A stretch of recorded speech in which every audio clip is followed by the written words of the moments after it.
અરવલ્લી ખાતે પણ માનવ મહેરામણ જોવા મળી રહ્યું છે। આજે જન્માષ્ટમી છે ત્યારે લોકો દર્શન માટે આવતા હોય છે, તો અરવલ્લીના યાત્રાધામ શામળાજી ખાતે પણ માનવ મહેરામણ જોવા મળી રહ્યું છે।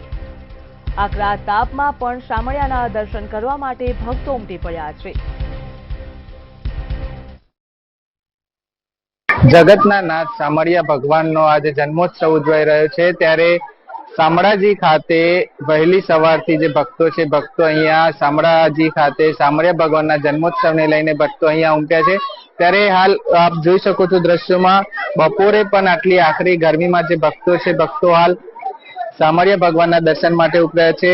જે ભક્તો છે લાઈનમાં, મોટી કતારમાં લાઈનમાં જોડાયા છે। બીજી તરફ વાત કરવામાં આવે તો જે હાલ શામળિયા ભગવાનના જે દર્શન કરવા માટે જે ભક્તો છે, ભક્તો ઉમટ્યા છે, ત્યારે જે હાલ ગેટ છે, ગેટ બંધ છે। ત્યારે 2 વાગ્યા બાદ જે આ ગેટ છે, ગેટ ખોલવામાં આવશે।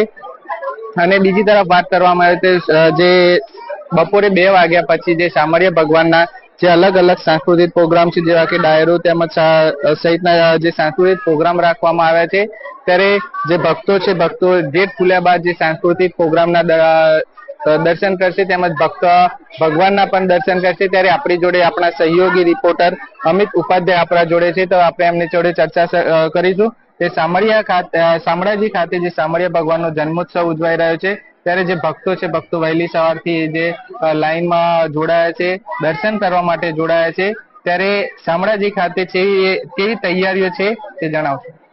ચોક્કસથી આજે સવારથી શામળાજી મંદિરમાં લાંબી કતારો થઈ રહી છે અને શામળાજી એક એવું મંદિર છે જે ગુજરાત અને રાજસ્થાનની વચ્ચે છે અને ગુજરાતની અંદર બોર્ડર ઉપર આવેલું છે।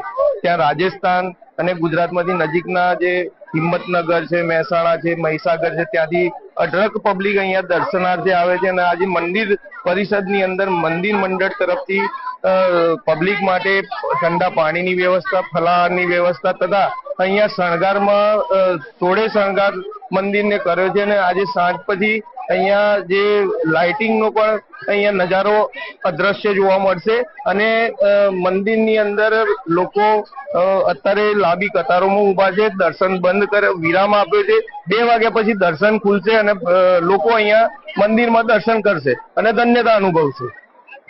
જે ચોક્કસથી હાલ જે મંદિરના દ્વાર છે તે બંધ છે। બપોરે 2 વાગ્યા બાદ જે આ દ્વાર છે, દ્વાર ખોલવામાં આવશે। ત્યારબાદ જે ભક્તો છે, ભક્તો દર્શનનો લાભ લઈ શકશે અને ધન્યતા અનુભવશે। સુનિલ પરમાર, મંતવ્ય ન્યૂઝ, અરવલ્લી।